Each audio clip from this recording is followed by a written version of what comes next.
Bienvenue dans l'émission Saveurs divines. Cette bonne nouvelle du royaume sera prêchée dans le monde entier pour servir de témoignage à toutes les nations. Alors viendra la fin. Ce pain céleste vous est présenté par Immaculée Niraneza.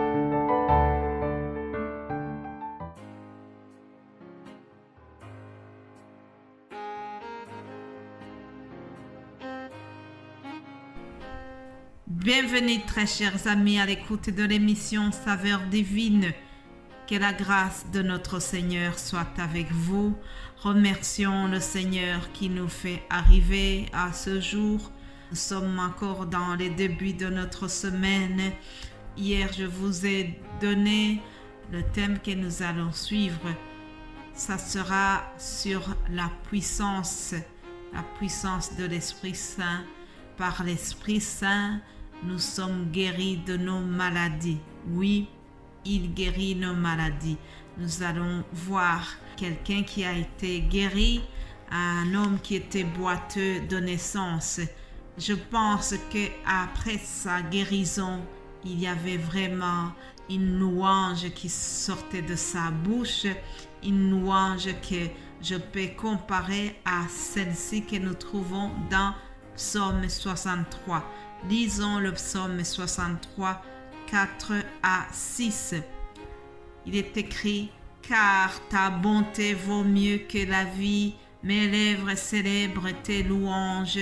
Je te bénirai donc toute ma vie, j'élèverai mes mains en ton nom. Mon âme sera rassasiée comme des mets gras et succulents, et avec des cris de joie sur les lèvres, ma bouche te célébrera. Alléluia. Je mets ces paroles dans la bouche de ce boiteux de naissance qui s'est vu tout d'un coup guéri et qui a sauté de joie. Je vais donc partager avec vous l'histoire de cette guérison miraculeuse opérée par l'apôtre Pierre suite à la puissance du Saint-Esprit. Alléluia. Lisons Actes des Apôtres, chapitre 3. C'est un chapitre qui est très cité, qui est très connu. Souvent, beaucoup de gens font référence à la puissance qui animait Pierre lors de cette guérison miraculeuse. Acte 3, guérison d'un boiteux. Pierre et Jean montaient ensemble au temple à l'heure de la prière. C'était la 9e heure. Il y avait un homme boiteux de naissance qu'on portait et qu'on plaçait tous les jours à la porte du temple appelé la Belle pour qu'il demande l'aumône à ceux qui entraient dans le temple. Cet homme, voyant Pierre et Jean qui allaient y entrer, leur demanda l'aumône. Pierre, de même que Jean, fixant les yeux sur lui, et dit: regarde-nous. Et il les regardait attentivement, s'attendant à recevoir d'eux quelque chose. Alors Pierre lui dit: je n'ai ni argent ni or, mais ce que j'ai, je te le donne. Au nom de Jésus-Christ de Nazareth, lève-toi et marche. Alléluia. Et le prenant par la main droite, il le fit lever. Au même instant, ses pieds et ses chevilles devinrent fermés. D'un saut, il fut debout et se mit à marcher. Il entra avec eux dans le temple, marchant, sautant et louant Dieu. Alléluia, alléluia. Il est entré dans le temple en sautant et en louant Dieu. Voilà pourquoi j'ai commencé par la louange que vous avez entendue. C'est quelques paroles qui nous parlent de la bonté de Dieu. Car ta bonté vaut mieux que la vie, mes lèvres célèbrent tes louanges. Voilà, chers amis, nous sommes en train de parler donc de la puissance du Saint-Esprit. Comment, par cette puissance, Pierre a pu guérir cet homme qui était boiteux de naissance. Je voudrais que vous puissiez souligner boiteux de naissance. Il faut que nous sachions, chers amis, que Dieu est au-delà de la gravité de notre maladie. Dieu est au-delà de la gravité de notre handicap. Vous voyez, lorsque tu entends que cet homme était boiteux de naissance, humainement par là, tu pourrais te dire, oui, s'il est né comme ça, les médecins ne pourront rien faire. C'est quelque chose qui est vraiment irréversible. C'est un handicap qu'on ne peut pas changer. Mais c'est faux. Dieu est au-delà de ça. Cet homme se trouve au plus bas de l'échelle de la pauvreté. Il est mendiant. La situation de sa naissance l'a amené à être mendiant. Il n'en peut rien.